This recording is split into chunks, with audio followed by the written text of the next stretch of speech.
Good morning बच्चों। आज हम लोग नागरिक शास्त्र में अध्याय ट्रांसजेंडर और थर्ड जेंडर, ट्रांसजेंडर और थर्ड जेंडर ये दोनों एक ही होता है, इस पाठ को पढ़ेंगे। यह पाठ जो है 6वीं कक्षा में अध्याय 9 है और 8वीं कक्षा में अध्याय 11 है। तो आज मैं दोनों कक्षाओं के लिए इस पाठ को पढ़ रही हूँ और समझा रही हूँ। ये पाठ जो है दोनों कक्षाओं के लिए आज पढ़ाया जा रहा है। ट्रांसजेंडर या थर्ड जेंडर, इसको किन्नर के नाम से भी जाना जाता है, टीजी के नाम से भी जाना जाता है, हिजड़ा भी कहा जाता है। तो आज हम लोग इन्हीं के बारे में इस पाठ के द्वारा पढ़ेंगे और उसे समझेंगे। थर्ड जेंडर किसे कहते हैं? थर्ड जेंडर मतलब ऐसे लोगों में क्या होता है कि जन्म के समय के जेंडर में, चाहे वह लड़की हो या लड़का, और बड़े होने के बाद के जेंडर में अंतर हो सकता है, उसे ही थर्ड जेंडर कहा जाता है। ठीक है, उसे ही थर्ड जेंडर कहा जाता है। तो यहाँ पर हम पाठ शुरू करते हैं और इस पाठ में थर्ड जेंडर के बारे में क्या बताया जा रहा है उसको समझते हैं। मीता, उसके भैया और माँ मीता के स्कूल की गतिविधियों पर चर्चा कर रहे थे। तभी मीता के पिताजी आए। उनके पूछने पर मीता ने उन्हें भी अपने स्कूल की बातें बताई। पिताजी ने बताया कि वे एक ऐसे कार्यक्रम में गए थे जहां एक परिचर्चा हो रही थी। मीता ने पूछा, परिचर्चा क्या होती है? तब पिताजी ने बताया, इसमें लोग मिलजुल कर किसी विषय पर बातचीत कर अपनी राय बताते हैं। परिचर्चा का मतलब क्या होता है कि लोग जो है मिलजुल कर किसी विषय पर बातचीत कर अपनी राय बताते हैं। आज की परिचर्चा उन लोगों के बारे में थी जो तीसरे जेंडर या थर्ड जेंडर कहलाते हैं। मीता के पूछने पर उन्होंने बताया कि ऐसे लोगों के में जन्म के समय के जेंडर, लड़की या लड़का होना, और बड़े होने के बाद के जेंडर में अंतर हो सकता है। यह भी उतना ही प्राकृतिक होता है जितना हमारा गोरा, काला या सांवला होना। यानी कि ये प्रकृति के द्वारा निर्मित होता है, इसको मनुष्य नहीं बनाता है, ईश्वर ही उसे वैसे ही बना के भेजा रहता है। इसमें किसी का कोई दोष नहीं होता। माँ, भैया और मीता की उत्सुकता को देखकर पिताजी ने आगे बताया। अब उनके बारे में, यानी कि जो हम ट्रांसजेंडर थर्ड जेंडर के बारे में पढ़ रहे हैं, उनके बारे में और स्पष्ट करते हुए पिताजी जो हैं बताते हैं। तो देखिए यहाँ पर क्या क्या बताया जा रहा है ट्रांसजेंडर के बारे में।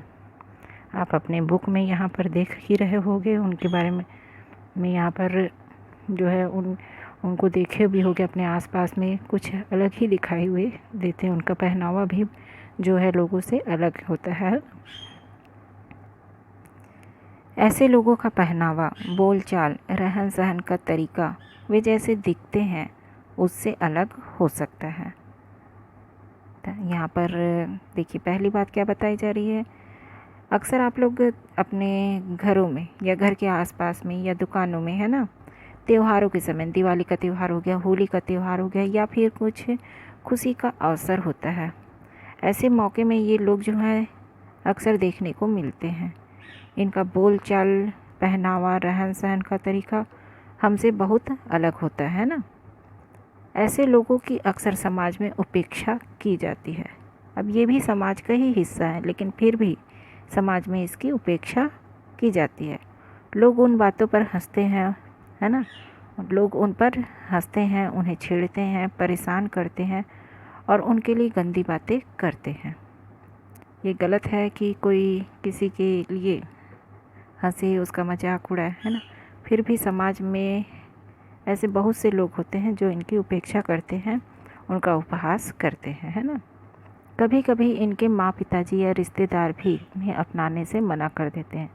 अब इनका जन्म जिस घर में भी होता है तो ऐसी स्थिति भी बन जाती है कि इनके माता पिता ही या रिश्तेदार भी इसे अपनाने से मना कर देते हैं, जिससे वे बड़ी कठिनाई से अपना जीवन यापन करते हैं।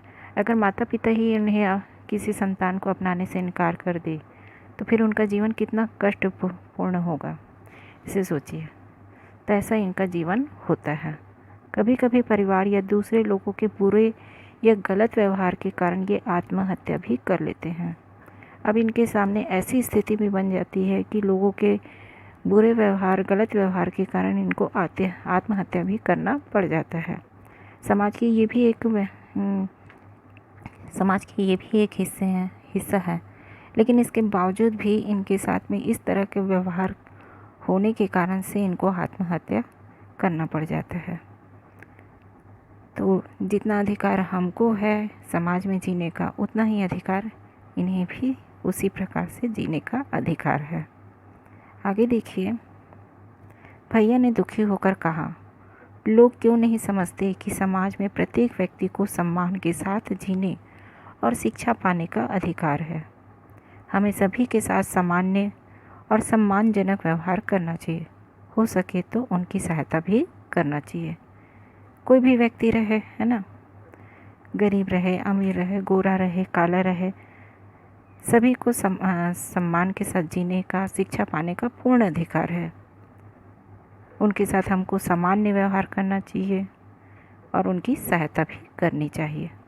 ऐसा जो है कि मीता के जो भैया हैं दुखी होकर के कहने लगते हैं। उसके बाद में देखिए आगे यहाँ पर और क्या बताया जा रहा है। पिताजी ने कहा, अब उसके पिताजी यहाँ पर क्या कह रहे हैं। पिताजी कहते हैं, ये भी हमारे जैसे ही हैं। अब मनुष्य हैं तो मनुष्य की ही तरह दिखेंगे, है ना, तो ये भी हमारे जैसे ही हैं।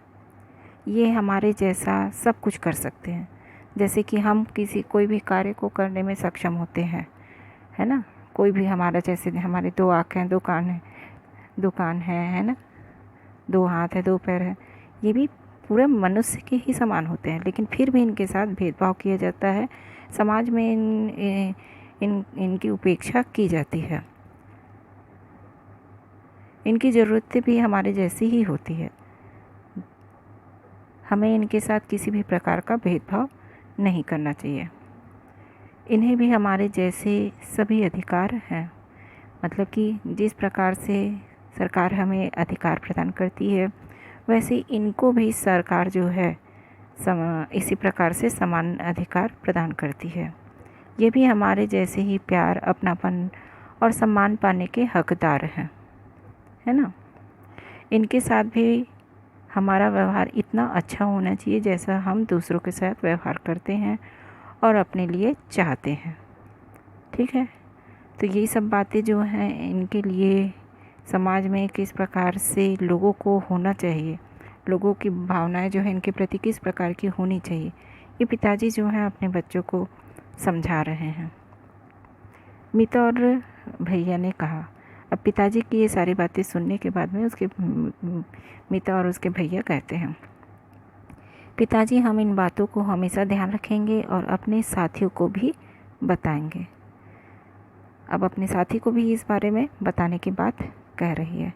तो देखिए, इस पाठ के द्वारा आज हमें बहुत महत्वपूर्ण बात की जानकारी हो रही है कि जो हमारे समाज में रहने वाले जो वर्ग हैं, है ना, ट्रांसजेंडर या थर्ड जेंडर कहें या जिसको किन्नर कहें, हमारे ही जैसे ही हैं, लेकिन इनके साथ बहुत ज़्यादा भेदभाव किया जाता है।